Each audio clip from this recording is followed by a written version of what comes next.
ici depuis Station F, BFM Business délocalisé toute la journée pour parler des petites et moyennes entreprises, de leurs inquiétudes, mais finalement pas tant d'inquiétudes que ça.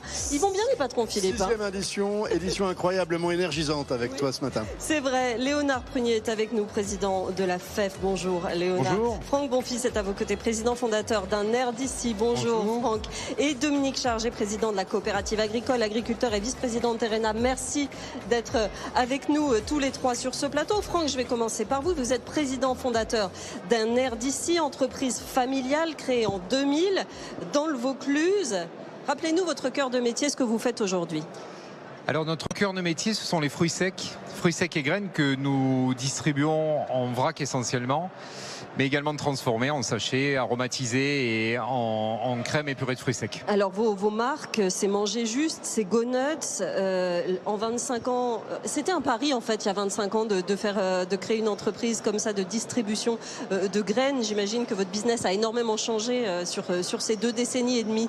Oui, c'est très amusant en fait de se dire qu'il y a 25 ans, je faisais griller des cacahuètes dans la cuisine de mes parents. Je faisais des produits gras, salés, sucrés, puisque je rajoutais du sel, du sucre dans des cacahuètes. Et aujourd'hui, on est devenu leader des produits naturels, sains, bio, végétaux, à base de fruits secs. Et tout ça sans changer le sous-jacent. Au final, simplement en réinterprétant notre marché et la manière finalement de traiter l'arachide. Et vos marchés aujourd'hui, c'est qui? C'est la France, mais c'est qui d'autre? On travaille essentiellement à la grande distribution française, mais aussi les magasins spécialisés bio. Mais on exporte en Corée, on exporte dans les pays européens. Mais on vend essentiellement sur le marché français. Alors vous avez des points communs avec Laurent Prunier, avec lequel on viendra tout à l'heure, c'est l'aspect distribution notamment, parce que Laurent représente des industriels qui travaillent beaucoup également avec la distribution. Mais je préfère d'abord peut-être donner la parole à un autre producteur à travers notamment la coopération agricole. Et avec vous, Dominique Chargé, vous êtes à la fois vice-président de Terrena et vice-président de la CPME en charge de l'économie et de la coopération agricole. On va parler de toutes les marques que regroupe effectivement cette coopération agricole. Mais parlons peut-être d'abord d'une coopérative agricole d'abord, parce que vous les regroupez. Qu'est-ce que c'est que la coopération agricole et une coopérative? Alors la coopération agricole, c'est l'organisation nationale, le syndicat on pourrait dire, d'entreprises qui regroupent et représentent les 2000 coopératives qui aujourd'hui agissent sur le territoire français.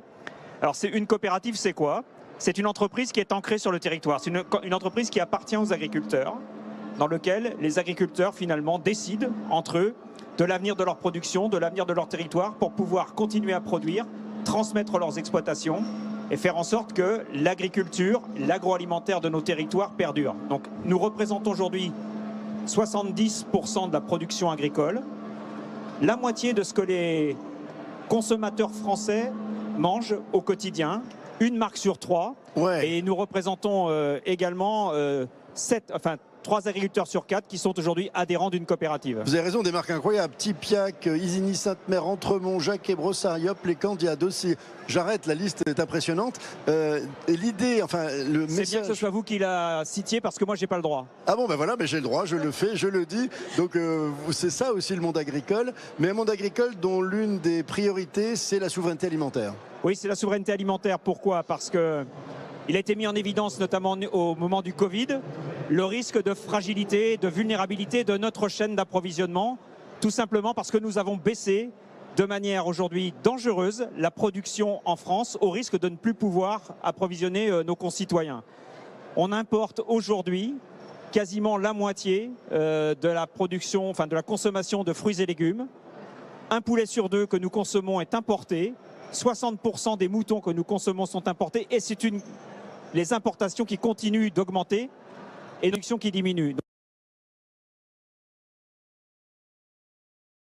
Et entrepreneurs des territoires, nous voulons pouvoir produire plus et produire mieux. Notre défi, c'est celui de la souveraineté alimentaire, dans lequel nous devons retrouver des leviers de production, mais également des moyens de pouvoir accompagner les transitions et les transformations de nos modèles de production. Bon, on a un petit écho, j'espère que ça va disparaître, messieurs, et que ça ne vous gêne pas trop. Léonard Prunier, vous êtes président de la FEF, la Fédération des entreprises et entrepreneurs de France. Vous êtes aussi la 4e génération de la charcuterie Prunier. La souveraineté alimentaire, la provenance des aliments, la qualité, tout ça, ça vous parle, évidemment, en premier lieu. C'est le cœur de nos territoires, la souveraineté alimentaire, nos entreprises familiales. Et aujourd'hui, il va être important qu'enfin on fasse un vrai choc de simplification dans notre pays pour qu'on puisse se remettre en marche avant en créant de la valeur tous ensemble. Aujourd'hui, nos entreprises sont en grande difficulté. Si nous, on va mal, c'est pas bon pour le monde agricole. On a besoin d'un monde agricole fort et puissant pour avoir de l'approvisionnement. Dans nos entreprises, il faut avoir conscience que 63% de la matière première agricole vient de moins de 300 km de nos usines. Donc il faut qu'on arrive ensemble à avancer, à se remettre en marche avant pour continuer à offrir aux consommateurs des produits fabriqués sur nos territoires. Un choc de simplification, on entend ça depuis des années. Oui. On essaye les simplifications, on essaye, mais ça, quand vous le dites, il y a quoi dedans? En fait, il y a d'abord une philosophie de base. Il faut retrouver un système où on est en confiance les uns avec les autres. Arrêtez de vouloir tout contrôler, tout pinailler. Ça, c'est vraiment un enjeu important. Et puis nous, au niveau de la FEF, on est spécialiste dans la relation avec la distribution, où là, on a une proposition concrète de simplifier, de revenir à ce qu'on appelle une négociation annuelle avec tarif révisable et arrêter la complexité. C'est infernal pour un dirigeant d'entreprise. Et vous voyez, moi, ce que j'aime, c'est les histoires comme un air d'ici. C'est à ça que sert la FEF. Démarre, moi j'ai la chance, je suis la 4e génération, j'ai repris avec mon frère il y a 8 ans. Là on est un créateur et c'est comment on arrive toujours à créer de la valeur, à créer des entreprises, à créer des nouveaux produits. Alors que le contexte change, on l'a dit tout à l'heure, Franck Bonfils, vous, vos produits qui étaient salés, qui étaient sucrés, qui étaient assaisonnés différemment il y a 25 ans, aujourd'hui ils sont produits où? Ils viennent d'où? Comment vous assurez justement cette traçabilité et cette qualité du produit?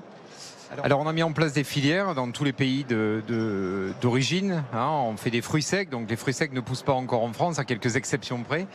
Donc pour s'assurer de la qualité, la traçabilité des produits, on a des équipes qui sont sur place au Vietnam, en Espagne, en Turquie notamment. Et 100% des produits sont contrôlés et transformés en France dans nos 2 usines. Une à Carpentras dans le sud et une à Génas près de Lyon, où on transforme les fruits secs en pâte épurée de fruits secs et en les aromatisant. Dominique Chargé, je vous vois avoir envie de réagir. Et notamment, Oui, j'aimerais vous interroger sur la distribution des produits aussi. Oui, alors sur la simplification, moi ce que je voudrais dire, c'est que depuis 20 ans, la France s'est particulièrement mis des handicaps, des contraintes de production à tous les niveaux. Et qu'aujourd'hui, on vit une véritable distorsion de concurrence. Évidemment aux bornes des frontières de l'Europe, donc avec le marché international, mais également à l'intérieur de l'Europe. Et ce qu'on demande dans le choc de simplification, ce qu'on demande aujourd'hui, c'est d'avoir les leviers qui nous permettent de retrouver les moyens de produire en étant au moins dans les mêmes modalités de concurrence que nos collègues européens. Alors c'est quoi?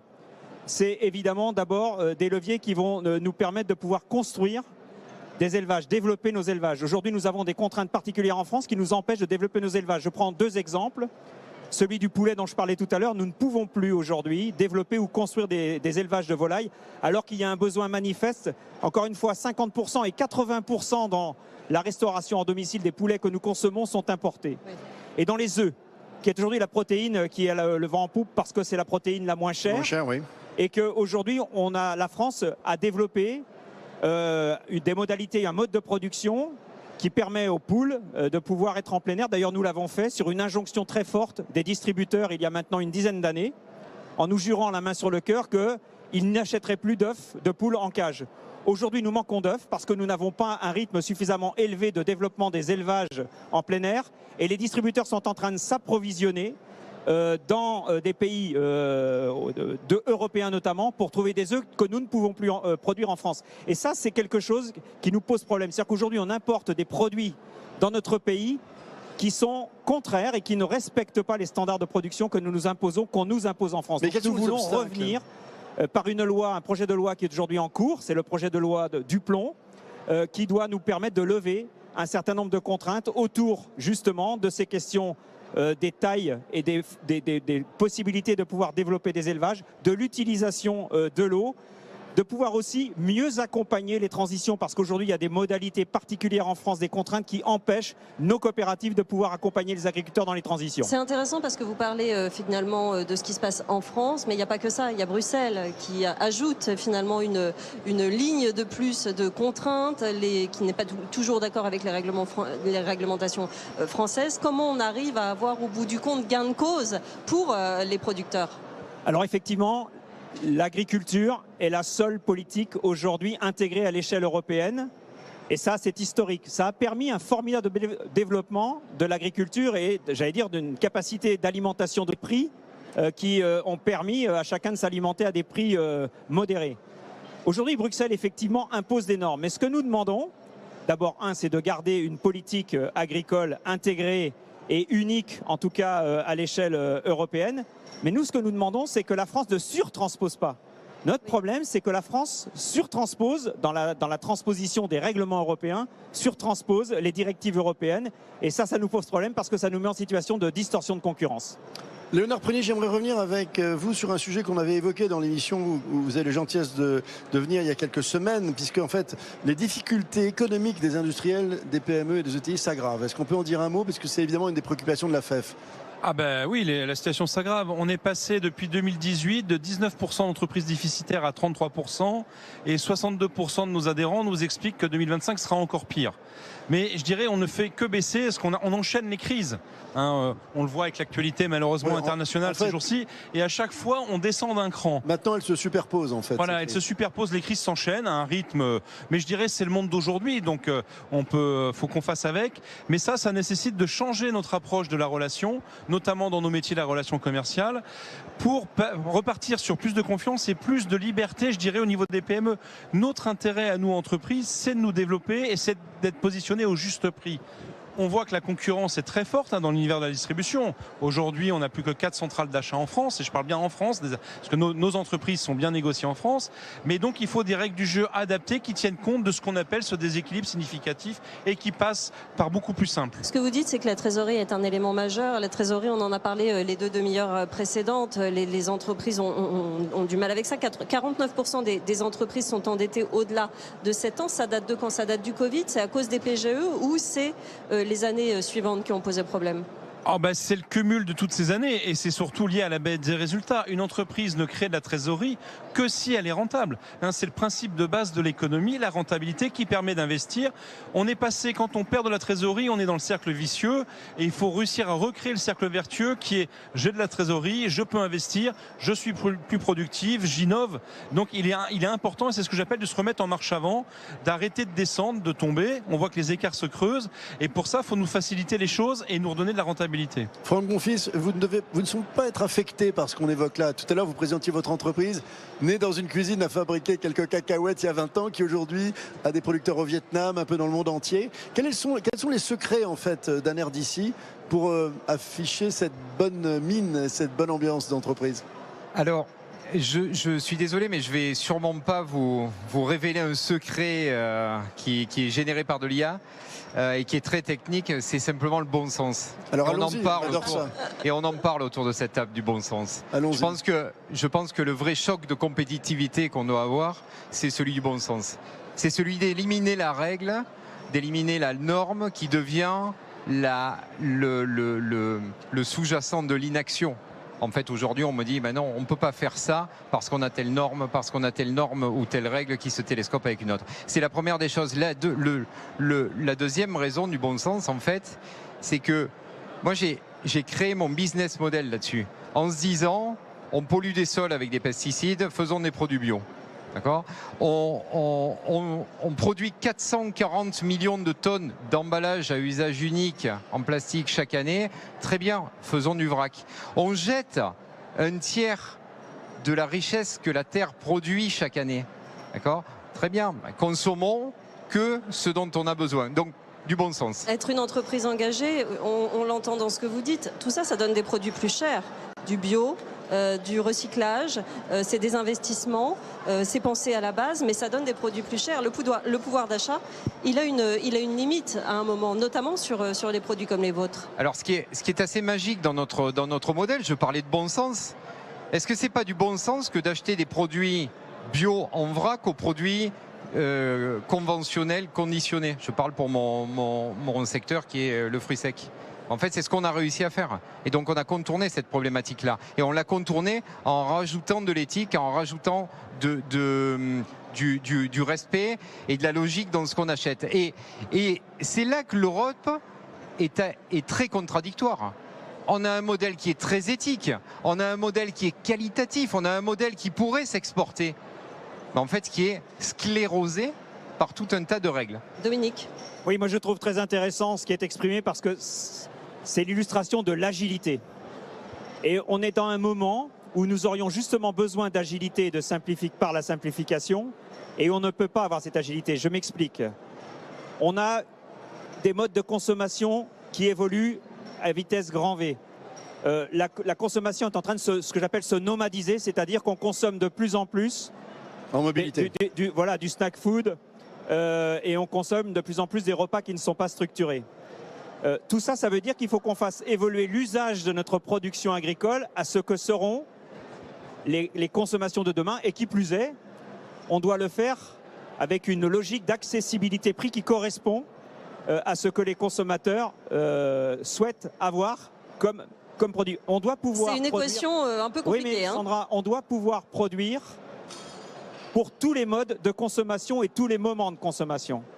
Il n'y a pas d'exclusivité, on doit faire par contre des produits qui sont sains, qui répondent évidemment à des normes sanitaires d'excellence et qui sont produits dans des conditions qui respectent l'environnement, qui respectent évidemment les agriculteurs et l'ensemble des salariés qui travaillent dans nos entreprises, et qui sont axés aussi sur tout ce qui tourne aujourd'hui autour de la décarbonation de nos filières. Donc produire plus, produire mieux et produire adapté à l'évolution de la consommation. Et ça, pour le faire, on a besoin d'agilité, et aujourd'hui on a des contraintes de production qui nous empêchent, par exemple, de pouvoir produire les poulets qui correspondent aux poulets que vous allez consommer quand vous consommez un sandwich sur le coin d'une table dans une gare, à la différence du poulet que vous allez consommer le dimanche, cuit au four, en famille ou entre amis.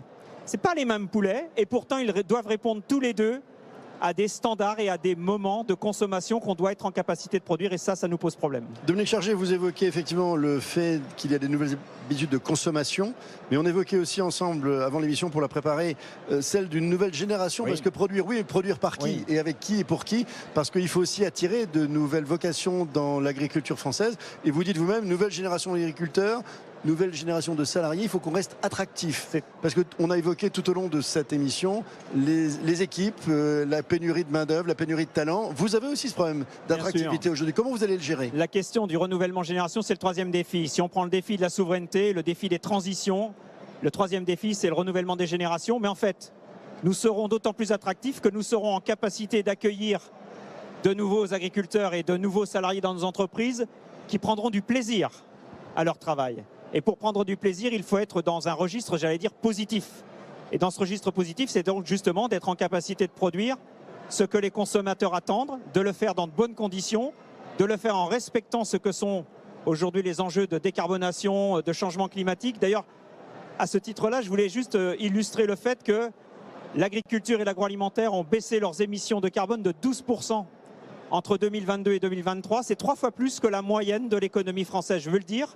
Les grands acteurs aujourd'hui de la décarbonation et ceux qui sont les plus contraints, exposés au changement climatique, ce sont les agriculteurs et les entreprises de l'agroalimentaire. Il y a aussi un gros enjeu sur le... Mais la question de l'accueil de nouveaux agriculteurs, de mettre le pied à l'étrier de nouveaux agriculteurs, elle tient d'abord à nos capacités de rémunération, et elle tient aussi à nos capacités de pouvoir moderniser, et j'en parlais à l'instant, en diminuant les contraintes, en permettant aux agriculteurs de pouvoir investir, de développer de nouveaux ateliers pour pouvoir diminuer les contraintes de production, pouvoir innover et pouvoir aussi répondre à ce que les jeunes attendent aujourd'hui, c'est pouvoir avoir une meilleure adéquation entre leur vie professionnelle, leur vie familiale et leur vie sociale, parce que c'est effectivement, nous avons aujourd'hui des agriculteurs qui sont très engagés, qui subissent, j'allais dire, les astreintes de leur métier. C'est le sujet plus large du coût du travail et de ce qu'on arrive à... Est-ce qu'on peut encore vivre de son travail aujourd'hui? Et comment est-ce que les entreprises que vous représentez, Léonard Prunier, ont cette inquiétude en tête, finalement, le coût du travail, et est-ce qu'on peut vivre aujourd'hui correctement quand on est une PME? C'est une vraie question, le coût du travail dans nos entreprises, le niveau de rémunération net de nos collaborateurs, et je parle bien de net, parce que quand on voit l'écart entre ce que coûte un salarié à l'entreprise et ce que le collaborateur gagne réellement, il y a quand même, on se pose beaucoup de questions.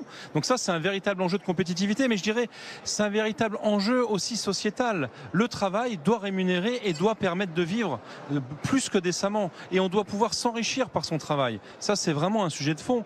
Et puis je partage ce que disait Dominique Chargé. Aujourd'hui, il y a la relève dans le monde agricole, mais il y a aussi la relève dans les entreprises. Si on ne simplifie pas et si on arrête, il faut arrêter de mettre des bâtons dans les roues des chefs d'entreprise. Ce sont les PME qui créent l'emploi dans le territoire. Aujourd'hui, nos entreprises, malgré leurs difficultés, ont créé plus de 3% d'emplois. Je suis beaucoup plus pessimiste sur 2025. Et plus d'emplois, plus de territoire. Donc il faut donner envie à des jeunes, à des moins jeunes, à tous les âges, d'être chefs d'entreprise. Mais pour ça, il faut qu'on puisse se concentrer sur ce qu'on aime, créer des produits, créer de la valeur, créer des nouveaux concepts, arrêter d'opposer. Il nous faut du bio, il nous faut du conventionnel. On avait oublié les règles de base du marketing. Il y a besoin de produits de haute qualité, de cœur de marché, de premier prix. Mais autant que le premier prix soit fabriqué en France, de toute façon, il est consommé. Donc il va falloir qu'on et qu'on ait des usines. Parce qu'on a besoin, je disais, d'un monde agricole, mais s'il n'y a plus d'industrie agroalimentaire, donc plus d'usines en France, on aura tout perdu. Donc il faut faciliter les démarches d'installation, donner de la visibilité. Aujourd'hui, il y a beaucoup trop de contraintes. Il y a un sujet qu'on n'a pas du tout évoqué depuis le début de ces 2 heures d'émission ensemble, Sandra, ce sont ces fameux tarifs, les taxes. Or, vous avez 22 000 entreprises qui sont membres de la FEF, dont j'imagine qu'elles sont exportatrices. On vous entend pas là-dessus, messieurs. Est-ce que c'est encore un sujet ou pas? On se dit quand même que ces 22 000 entreprises qui produisent, elles ont envie d'exporter, notamment aux États-Unis, mais dans le monde entier. Cette espèce de remise en cause de tout depuis quelques mois, comment impacte-t-elle les entreprises membres de la FEF ou peut-être les agriculteurs et les marques qu'on évoquait tout à l'heure? Alors, au niveau de la FEF, on est à peu près à 10% d'export. Aujourd'hui, le plus gros sujet, c'est l'instabilité permanente. Comment bâtir quelque chose? Et donc, qui dit instabilité dit nécessité d'adaptation, d'agilité et donc de remettre l'humain au cœur de chacune de nos entreprises. C'est avec nos collaborateurs, l'humain, qu'on est le plus efficace. Mais aujourd'hui, je dirais, on subit tout ça. Donc, alors après, il va falloir aussi savoir montrer que l'Europe est comme une puissance économique forte. Mais cette instabilité, on l'a subie, donc il faut s'adapter. Et puis, on parlait des variations. Il y a les taxes, mais il y a les variations des cours des monnaies. Bien sûr. On voit ce qui se passe. Enfin, toutes les semaines, il y a un nouvel événement dramatique qui se passe. Donc, ça crée beaucoup d'incertitudes. Mais je dirais, c'est pour ça, simplifions déjà avec nos normes internes la vie des chefs d'entreprise, que nous, on puisse se concentrer sur ces défis qu'on a à relever. Franck, vous les subissez, ces cours qui bougent, cette instabilité géopolitique, même ce qui se passe en France au niveau de la réglementation, c'est constamment s'adapter à ça en fait. Oui, il faut constamment s'adapter, mais effectivement, on a des séquences qui sont très rapprochées. On en parlait à l'instant. On a eu quand même des séquences assez rapprochées, gilets jaunes, crise du Covid, crise ukrainienne et maintenant la problématique au Proche et Moyen-Orient. C'est complexe, c'est de plus en plus complexe. Mais je voudrais revenir sur quelque chose qui est extrêmement important. On parlait d'agilité, mais au-delà de ça, il faut parler d'humain. On parlait de cette capacité à recruter. Moi, j'ai investi 20 millions d'euros sur le territoire en 2020. J'ai construit une usine, on a installé des machines. Mais le plus gros actif de l'entreprise, ce sont les 150 collaborateurs, femmes et hommes qui la composent. C'est ça qui est fondamental. Et ça, il faut en prendre soin, et il faut en prendre soin avec un monde qui change, avec des attentes qui changent. On en parlait là. Et vous voyez, je parlais du bon sens. Mais là, on parle du sens tout court. C'est-à-dire que quel sens on va donner au travail qu'on fait? Alors nous, chez NRDC, c'est assez facile. On propose une alimentation plus saine, plus naturelle, bio au plus grand nombre, sans emballage, qui réduit le gaspillage alimentaire et les emballages polluants. Et donc tous les jours, on vient de travailler pour servir cette cause-là. Mais c'est hyper important, c'est extrêmement important de communiquer à l'heure du télétravail, à l'heure où on est souvent seul chez soi à se demander ce qu'on fait. Nous, en tant que chef d'entreprise, plus que jamais, on doit dire la barre, elle est dans tel sens, elle est comme ça, on doit partager ses convictions, on doit partager ses intuitions, mais on doit aussi partager ses doutes. Et notre plus grosse richesse, ce sont les femmes et les hommes qui nous entourent, sans conteste. Dominique Chargé. Moi, dans le même sens, en fait, il y a aussi une valeur à l'alimentation. Cette valeur à l'alimentation, elle doit être respectée. Elle doit être respectée d'abord parce qu'elle permet la rémunération des acteurs et parce que c'est aussi le savoir-faire de ces acteurs, le sens de leur travail. Nourrir, moi je pense qu'il n'y a rien de plus précieux que de travailler pour nourrir. Et ça, il faudrait qu'on le remette. Je pense que l'alimentation est quand même trop souvent vécue, ou en tout cas interprétée, notamment en France, comme la variable d'ajustement du budget des ménages. Ça, c'est pas acceptable, en tout cas ça ne l'est plus. L'alimentation a un coût, il faut qu'on respecte ce coût. C'est un des premiers postes. C'est un des premiers, ça n'est plus le premier poste, ça l'a été. dans les années 60-70, les Français dépensaient 30% de leurs ressources à leur alimentation. Aujourd'hui, ils dépensent un peu plus de 10%. Ce qui a augmenté, c'est évidemment le logement et tout ce qui tourne autour de la mobilité. Le logement, c'est plus de 20% aujourd'hui. Voilà. Et le point suivant, c'est celui de comment est-ce qu'on vit aujourd'hui l'instabilité dans laquelle nous sommes. D'abord, moi, je partage le fait que nous avons construit nos chaînes d'approvisionnement dans un monde qui était stable, un monde qui était sûr et un monde qui était abondant. Aujourd'hui, nous sommes basculés dans un monde qui est instable, un monde qui n'est plus du tout sûr et qui est beaucoup moins abondant, ne serait-ce que par les effets du changement climatique où on peut avoir des aléas de production de 30% d'une année sur l'autre. Donc la sécurisation de notre approvisionnement n'est absolument pas assurée aujourd'hui. Et donc cette instabilité, il y a aussi l'instabilité géopolitique. Donc effectivement 10% de droits de douane, plus... Pour le moment, mais ce dont on ne parle pas, c'est aussi l'effet du change, c'est-à-dire le dollar, la dévaluation du dollar qui coûte aussi, depuis le début de l'année, pratiquement 10% de plus, 9 je crois exactement, aux entreprises par le change. Et donc ça c'est le premier point. Le deuxième point, c'est que cette instabilité mondiale, ça veut dire que tous les acteurs du monde ont le même problème au même moment et qu'on a un risque de jeu de chaises musicales à l'échelle mondiale. Là, c'est peut-être le vice-président aux affaires économiques de la CPME qui vous parle, en disant que le risque majeur, c'est de faire les frais sur le marché, qui est un marché solvable à l'échelle européenne, des surcapacités industrielles d'Asie et notamment de Chine qui ne vont plus exporter aux États-Unis. Ça, c'est un vrai risque. Et ça, il va falloir qu'on s'en prémunisse, il va falloir que l'Europe réagisse et évidemment qu'on s'adapte aussi. Donc il y a un vrai sujet de compétitivité. Et donc on attend tous le 9 juillet, je ne sais plus qui en parlait tout à l'heure, on attend tous le 9 juillet. Mais moi je pense que le 9 juillet ne sera qu'une date. Nous sommes dans un monde instable, qui a effectivement pris sa source au moment du Covid et qui passe par toutes les étapes que nous avons aujourd'hui. Le monde dans lequel nous avons construit nos chaînes d'approvisionnement n'est plus le monde dans lequel nous sommes aujourd'hui. Il va falloir encore beaucoup d'agilité, beaucoup d'envie pour continuer à entreprendre, à produire dans notre pays. Mais vous êtes là, messieurs. Merci beaucoup d'être venus sur ce plateau. Léonard Prunier, président de la FEF, Franck Bonfils, président fondateur d'un air d'ici, et Dominique Chargé, président de la coopérative agricole, agriculteur, vice-président de Terrena. Merci beaucoup à tous les trois. On termine, on a encore une demi-heure, on a encore plein de discussions. Notre énergie avec celle que nous avons avec des patrons. À tout de suite.